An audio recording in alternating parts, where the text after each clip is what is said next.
రాష్ట్రంలో 60,000 మంది టిఆర్ నంబర్లు తీసుకొని రైతుల రూపంలో అవతారం ఎత్తి 7,521 రూపాయల క్వింటాల్ చొప్పున సీసీఐకి పత్తిని అమ్మడం జరిగింది. వారి ఖాతాల్లో ఇలా వేల కోట్ల రూపాయలు వాళ్ళ ఖాతాల్లో జమ అయినాయి. దీనివల్ల దాదాపు 3,000 కోట్ల రూపాయల దోపిడీ, నిలువు దోపిడీ, పత్తి రైతులను నిలువు దోపిడీ చేసింది కాంగ్రెస్ పార్టీ ప్రభుత్వము, తెలంగాణ ప్రభుత్వం. 7 మార్కెట్ కార్యదర్శులను సస్పెండ్ చేసిన తెరపైకి ఈ వార్తలు రాగానే 130 మంది మార్కెట్ కార్యదర్శులకు నోటీసులు ఇచ్చిళ్ళు. ఇలా భద్రాద్రి కొత్తగూడెం జిల్లాలో నకిలీ టిఆర్ నంబర్ల బుక్కులు వందల కొద్దీ దొరికినాయి. భద్రాద్రి కొత్తగూడెం జిల్లాలో కొన్నటువంటి పత్తిని సిద్దిపేట మార్కెట్లో అమ్మిళ్ళు. ఇలా ఆదిలాబాద్లో కొన్నటువంటి పత్తిని ఇలా మహబూబ్నగర్ మార్కెట్లో తీసుకొచ్చి అమ్మిళ్ళు రైతుల పేరు మీద. దీనిపైన సమగ్ర విచారణ చేయాలని 25 లక్షల మంది రైతులను నిలువు దోపిడీ చేసి వేల కోట్ల రూపాయలు ఇవాళ రైతుల ఖాతాలో జమ కావాల్సినటువంటి రైతు హక్కులో భాగంగా రైతు ఖాతాలో జమ కావాల్సినటువంటి మద్దతు ధర ఇవాళ ట్రేడర్ల ఖాతాలో, బ్రోకర్ల ఖాతాలో సీసీ అధికారులే ఈ కుంభకోణానికి తెరలేపి ఈ రాష్ట్ర పెద్దలందరి యొక్క సహకారంతో ఇవాళ వ్యాపారస్తుల ఖాతాలోకి డబ్బులు జమ అయినాయి. దీనిపైన సమగ్ర విచారణ చేయాలి. కేసీఆర్ గారి నాయకత్వంలో గత తెలంగాణ ప్రభుత్వం అక్టోబర్ మొదటి వారంలో సీసీఐ కాంటాలు ప్రారంభించేది రాష్ట్ర వ్యాప్తంగా. పత్తి సరిగ్గా ఎప్పుడైతే రైతు పత్తి మొదటి పికింగ్ ఏరుతాడో ఆ సమయానికే కాంటాలు అందుబాటులో ఉండడం ద్వారా బ్రోకర్ల చేతికి, ప్రైవేటు వ్యాపారస్తుల చేతికి పత్తి పోయేది కాదు. రైతుల నుంచి సకాలంలో కాంటాలు పెట్టలేదు. ఈసారి కాటన్ జిన్నింగ్ మిల్లుల వాళ్ళు ధర్నా చేసింది.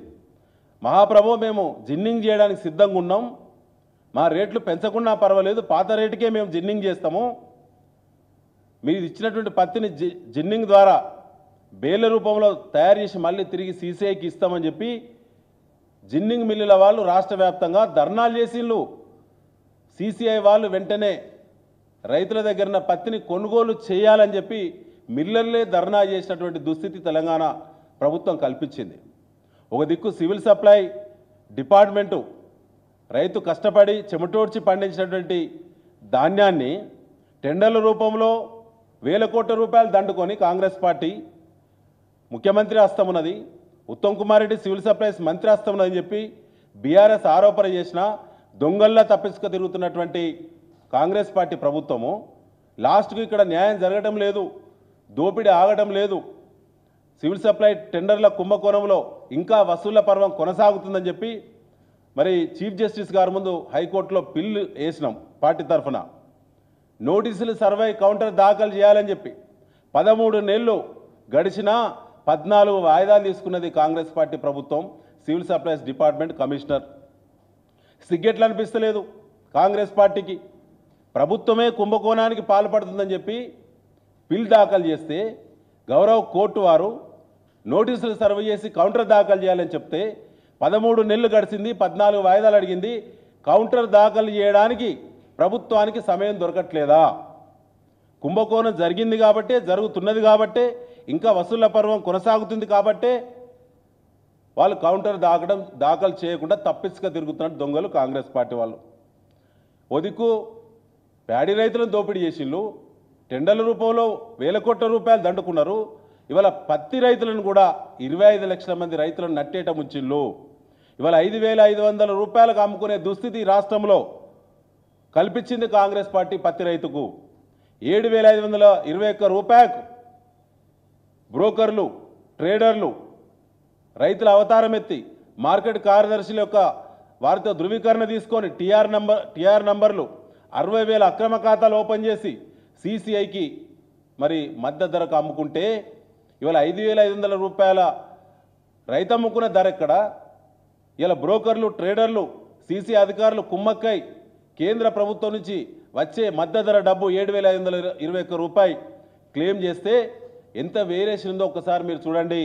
2,000 రూపాయలు ఒక క్వింటాల్ మీద ఈ రాష్ట్రంలో 2,000 రూపాయలు ఒక క్వింటాల్ మీద దోపిడీ జరిగింది.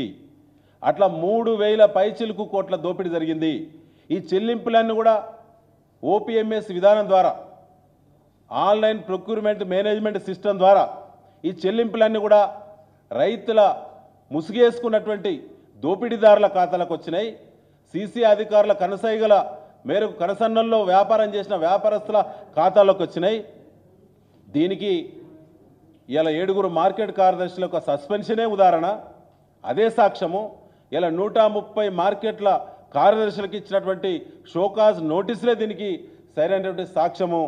కానీ చర్యలు మాత్రం ఇంతకంటే ముందు జరగటం లేదు, ముందుకు పోవటం లేదు.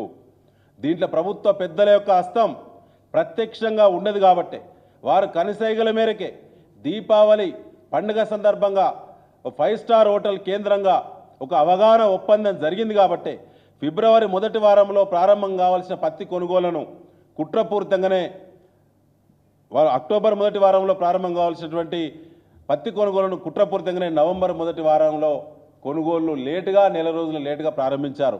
దానివల్ల రెండో పికింగ్ అయిన తర్వాత మూడో పికింగ్ దశలో ఉన్నటువంటి రైతుకు మాత్రమే మద్దతు ధర మరి అందుబాటులోకి వచ్చింది తప్ప ఫస్ట్ పికింగ్, సెకండ్ పికింగ్ చేసినటువంటి పత్తి రైతులకు మద్దతు ధర ముర్గ్యమైంది.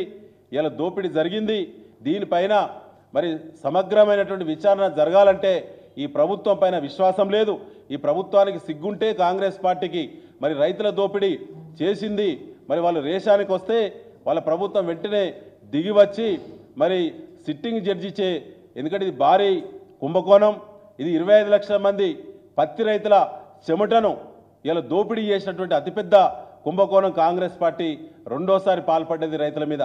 మొదటిసారి సివిల్ సప్లై టెండర్లలో ధాన్యం కుంభకోణం చేసిళ్ళు, కోర్టుల నుంచి తప్పించుకు తిరుగుతున్నారు.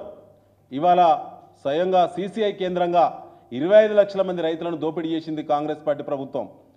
దీనిలో పెద్దల హస్తం ఉన్నది కాబట్టి సిట్టింగ్ జడ్జి చేత న్యాయ విచారణ చేయాలని, బాధ్యులను వెంటనే చర్యలు చేయాలని, రైతులకు రావాల్సిన, ఎందుకంటే క్రాప్ బుకింగ్ పోర్టల్లో వ్యవసాయ శాఖ రైతు వేదికల ద్వారా ఏఈఓల దగ్గర ఉన్నటువంటి క్రాప్ బుకింగ్ పోర్టల్లో రైతుల యొక్క సమగ్ర వివరాలు ఉన్నవి.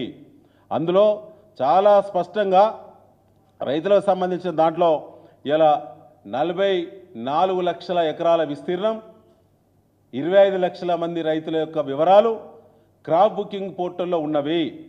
కానీ సీసీఐ కొనుగోలు చేసింది ఉత్పత్తిలో 80%, రైతుల సంఖ్యలో 20% మంది రైతుల పేరు మీదనే 80% ఉత్పత్తిని ఎట్లా సీసీఐ కొనుగోలు చేసిందో ఈ రాష్ట్రం నుంచి ప్రాతినిధ్యం వహించే కేంద్ర మంత్రులు కిషన్ రెడ్డి గారు, బండి సంజయ్ గారు కూడా సమాధానం చెప్పాలని చెప్పి, బాధ్యత వహించాలని చెప్పి, కాంగ్రెస్ ఎంత బాధ్యతో బీజేపీ పార్టీ కూడా అంతే బాధ్యత అని చెప్పి మేము బీఆర్ఎస్ పార్టీ డిమాండ్ చేస్తుంది. దీనిపైన వెంటనే విచారణ జరగకుంటే సీసీఐ మరి రీజనల్ ఆఫీసును, సీసీఐ జనరల్ మేనేజర్ ఆఫీసులను బీఆర్ఎస్ పార్టీ ఆధ్వర్యంలో రైతులు పెద్ద ఎత్తున మరి ముట్టడి చేస్తారు, నిరసనలు చేస్తారని చెప్పి ఈ సందర్భంగా మేము డిమాండ్ చేస్తా ఉన్నాం. Thank you.